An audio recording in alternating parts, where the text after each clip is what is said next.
نحمدہ ونصلی علی رسولہ الکریم اما بعد۔ محترم حاضرین، بزرگ و دوستوں اور میرے عزیز ساتھیوں، آج ہم نے سب سے پہلے سورۃ الذاریات کی تلاوت سنی ہے۔ مکمل 27واں پارہ ہوا ہے۔ اس میں بہت ساری صورتیں ہم نے سنی۔ تمام صورتوں کے اندر بہت سارے مضامین ملتے جلتے ہیں اور بہت سارے مضامین ایسے ہیں جو منفرد ہیں، لیکن ہم خاص مضمونوں کو ذکر کریں گے، کیونکہ اگر تمام چیزوں کا خلاصہ کیا جائے تو بہت وقت درکار ہے۔ لہٰذا ذاریات کے معنی ہیں ہواؤں کے۔ اب یہاں سے اللہ رب العزت نے ذاریات میں قسم کھائی، والطور میں قسم کھائی، والنجم میں قسم کھائی۔ یہ واو جو آ رہا ہے والطور والذاریات والنجم، یہ واو قسمیہ ہے۔ عربی زبان میں کسی کی قسم کھانے سے پہلے واو لگایا جاتا ہے۔ جیسے اللہ کی قسم کھانا ہمارے لیے صرف جائز ہے، ہم جانتے ہیں، تو ہم کہیں گے واللہ، کیا کہیں گے؟ واللہ، یعنی اللہ کی قسم۔ بہرحال یہ بات پہلے بھی گزر چکی ہے کہ اللہ رب العزت کو حق ہے کہ وہ جس مخلوق کا چاہے اس کی قسم کھا سکتے ہیں، لیکن دوستو اللہ رب العزت کو کسی بات کو ثابت کرنے کے لیے قسم کھانے کی کوئی ضرورت نہیں ہے، لیکن عربی زبان کا یہ قانون ہے، قاعدہ ہے کہ بات کی اہمیت کو بتانے کے لیے قسم کھائی جاتی ہے۔ بہرحال ذاریات کے معنی ہواؤں کے ہیں۔ اللہ رب العزت نے یہاں پر ہواؤں کی قسم کھائی ہے۔ اسی طرح بادلوں کی بھی قسم کھائی ہے۔ والحاملات، حاملات یعنی وہ بادل جس میں پانی بالکل بھرا ہوا ہوتا ہے۔ اللہ رب العزت نے یہاں پر بھی آخرت کا اثبات کیا ہے، اور ایک خاص چیز اس صورت کے آخر میں بیان فرمائی ہے کہ اللہ رب العزت فرماتے ہیں والسماء بنیناها بأید وإنا لموسعون، یہ آسمان جو ہے میں نے اپنے ہاتھوں سے بنایا ہے اور میں اس کو پھیلانے والا ہوں۔ یہ جو آسمان پھیلا ہے یہ ایسے ہی نہیں پھیلا۔ والارض فرشناها فنعم الماہدون، زمین کو ہم نے بچھایا ہے اور ہم کیا ہی بچھانے والے ہیں۔ دوستو زمین پر غور کریں کیسی بچھائی گئی ہے۔ ہم غور کریں گے زمین کے اندر اللہ کی قدرت، دوستوں ہم کو سمجھ میں آئے گا۔ وَمِن كُلِّ شَيْءٍ خَلَقْنَا زَوْجَيْنِ لَعَلَّكُمْ تَذَكَّرُونَ، اور اللہ رب العزت نے ہر چیز کا جوڑا بنایا ہے۔ ہر چیز کا جوڑا بنایا ہے، جیسے زمین کا جوڑا آسمان، پیر بنایا ہر چیز کا، ہر چیز کا جوڑا بنایا۔ اس کو اللہ رب العزت نے اس لیے ذکر کیا، اس لیے بنایا ہے تاکہ تم اس سے نصیحت حاصل کرو۔ دیکھو اللہ رب العزت کی کاریگری۔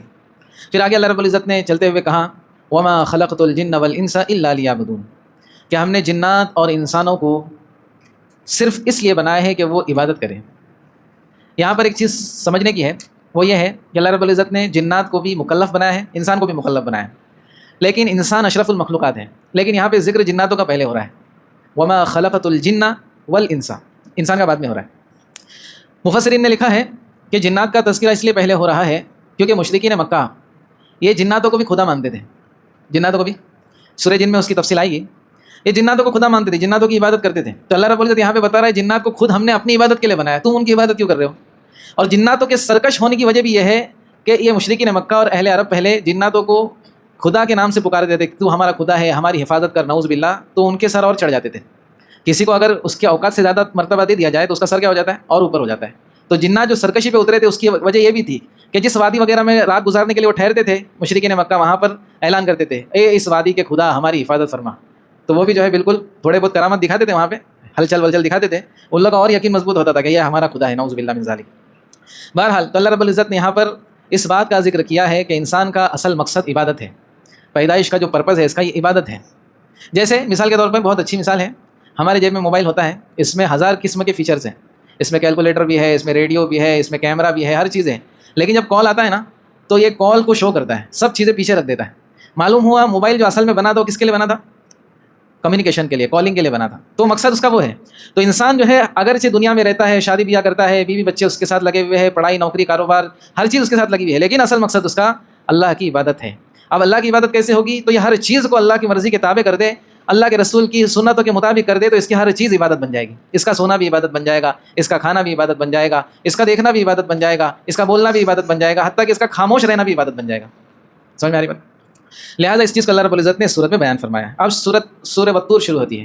طور کے معنی ہم جانتے ہیں، حضرت موسیٰ علیہ السلام اللہ رب العزت سے ہم کلام ہونے کے لیے طور سینا ایک پہاڑ پر جاتے تھے، جس کو ہم کہتے ہیں کوہ طور۔ تو اللہ رب العزت نے اس کی قسم کھائی ہے، کوہ طور کی قسم کھائی ہے، اور اللہ رب العزت نے یہاں پر نام اعمال کی بھی قسم کھائی ہے کہ اس سے نام اعمال بھی مراد ہو سکتا ہے، کتاب مستور، یا پھر لوح محفوظ بھی اس سے ہو سکتا ہے جس میں اللہ رب العزت نے تمام چیزیں لکھ دی ہے، یا پھر قرآن مجید بھی ہو سکتا ہے۔ یہاں پر اللہ رب العزت یہ بتانا چاہتے ہیں کہ تم جو بھی کچھ کرتے ہو نا، یہ ایسا نہیں ہے کہ یہ سب غائب ہو جاتا ہے، تمہاری ہر چیز کو اللہ رب العزت جمع کر رہا ہے، اسٹور کر رہا ہے، اور یہ وقت پہ قیامت کے دن تمہارے سامنے حاضر کر دی جائے گی۔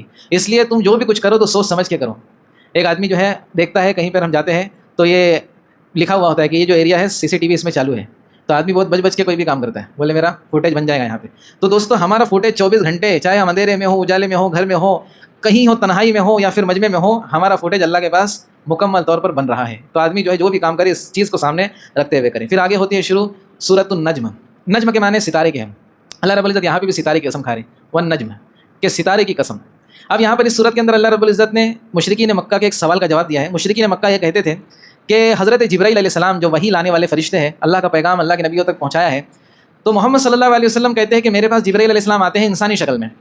دحیہ کلبی ایک صحابی ہے، حضرت جبرائیل علیہ السلام ان کی شکل میں آتے تھے اللہ کے نبی صلی اللہ علیہ وسلم کے پاس. اس کی وجہ بھی تھی کہ حضرت جبرائیل علیہ السلام جب پہلی مرتبہ اللہ کے نبی صلی اللہ علیہ وسلم کو اپنی اصلی شکل دکھائی تھی تو اللہ کے نبی صلی اللہ علیہ وسلم بہت زیادہ خوف زدہ ہو گئے تھے، کیونکہ بعض روایت میں آتا ہے حضرت جبرائیل نے آواز دی اللہ کے نبی صلی اللہ علیہ وسلم کو. تو اللہ کے نبی نے یہاں وہاں دیکھا، کوئی نظر نہیں آ رہا ہے، تو بولے اوپر دیکھو. تو آسمان کی طرف حضرت جبرائیل کو اللہ کے نبی صلی اللہ علیہ وسلم دیکھا. پورا افق یعنی پورا آسمان گھیرے ہوئے تھے حضرت جبرائیل. اتنی بڑی حیت تھی ان کی، اتنا بڑا جسم تھا. اللہ کے نبی صلی اللہ علیہ وسلم نے دیکھا ہے تو پھر سے اللہ کے نبی کو ٹھنڈی جو ہے لگنے لگی. یہ 2 مرتبہ کا واقعہ. اللہ رب نے 2 مرتبہ کہا یا ایھا المزمل یا ایھا المدثر، دونوں کا لگ بھگ معنی ایک ہی ہے، چادر اوڑھنے والے. بہرحال تو حضرت جبرائیل جب تمہارے پاس آتے ہیں تم کہتے ہو کہ اس انسانی شکل میں آتے ہیں جبرائیل علیہ السلام، تو انسانی شکل میں کیوں آتے ہیں؟ آپ نے حقیقت میں ان کو دیکھا ہی نہیں دیکھا، ہم کو کیا پتہ ہے؟ تو اللہ رب نے یہاں پر چیز بتائی ہے کہ 2 مرتبہ اللہ کے نبی صلی اللہ علیہ وسلم نے حضرت جبرائیل کو اپنی اصل شکل میں دیکھا ہے. بہرحال یہاں پر اللہ رب العزت نے ایک چیز یہ بھی بیان کر دی کہ ما ينطق عن الهوى ان هو الا وحی یوحى. یہ مشرکین مکہ کہتے تھے کہ محمد صلی اللہ علیہ وسلم تو انسان ہے، وہ کچھ بھی بول سکتے ہیں، ہر بات تھوڑی ان کی مانی جائے گی. تو اللہ رب العزت نے یہاں پہ کلیئر کر دیا کہ اللہ کے نبی صلی اللہ علیہ وسلم اگرچہ انسان ہیں لیکن اللہ کے نبی صلی اللہ علیہ وسلم کی زبان سے جو بھی بات نکلتی ہے وہ اپنی طرف سے نہیں ہوتی، وہ من جانب اللہ ہوتی ہے، اللہ کی طرف سے ہوتی ہے، وحی ہوتی ہے. سمجھ میں آ رہی بات؟ تو اللہ کے نبی صلی اللہ علیہ وسلم کا جو ہے ہر فرمان کیا ہے؟ ہاں اللہ کی طرف سے ہوتا ہے. اس چیز کو اللہ رب العزت نے یہاں پر بیان کیا. آگے شروع ہوتے ہیں سورۃ القمر. سورۃ القمر یہ چاند کے نام پر رکھی گئی ہے. قمر کا مطلب چاند کے ہیں، قمر شمس مطلب سورج، قمر مطلب چاند. یہاں پر اللہ رب العزت نے قیامت کا ذکر کیا ہے. اقترب الساعۃ وانشق القمر، کہ قیامت قریب آ گئی ہے اور چاند کے ٹکڑے ہو گئے. ایک خاص واقعے کی طرف اشارہ ہے. اللہ کے نبی صلی اللہ علیہ وسلم ایک مرتبہ چاندنی رات میں دعوت کے سلسلے میں مشرکین مکہ کے پاس سے گزر رہے تھے. مشرکین مکہ میں سے کچھ لوگوں نے اللہ کے نبی صلی اللہ علیہ وسلم سے کہا کہ آپ ہمیں کچھ معجزہ دکھائیے، ایسی چیز دکھائیے جو ممکن نہیں ہے تو ہم آپ کو نبی مان لیں گے. تو اللہ کے نبی نے فرمایا کیا دیکھنا چاہتے ہیں؟ بولے چاند کے 2 ٹکڑے کر کے بتا دو. مطلب وہ اس موڈ میں تھے کہ ہم ایسی بات کریں گے جو پاسبل ہی نہیں ہے، اور اس سے نعوذ باللہ ہم محمد صلی اللہ علیہ وسلم کا مذاق اڑائیں گے. اب اللہ کی مرضی تھی. معجزہ جو دوستو ہوتا ہے، معجزہ یعنی عاجز کر دینے والی چیز، انسان کے دماغ سے باہر ہے وہ چیز، معجزہ جس کو کہتے ہیں کہ پہاڑ سے اٹھنی نکل گئی، دماغ سے باہر ہی نہیں باہر ہے. تو اللہ کے نبی صلی اللہ علیہ وسلم کو اللہ رب العزت نے اس وقت شق قمر کا معجزہ عطا فرمایا. حضرت اللہ کے نبی صلی اللہ علیہ وسلم نے اشارہ کیا اور وہ چاند 2 ٹکڑے ہو کے ایک مشرق میں گیا، ایک مغرب میں گیا. اب وہ تو جو دیکھنے والے تھے وہ ہینگ ہو گئے، بولے یہ کیا ہو گیا؟ بولے اب ملا کے دکھاؤ. اللہ کے نبی نے پھر اشارہ کیا، وہ مل بھی گئے.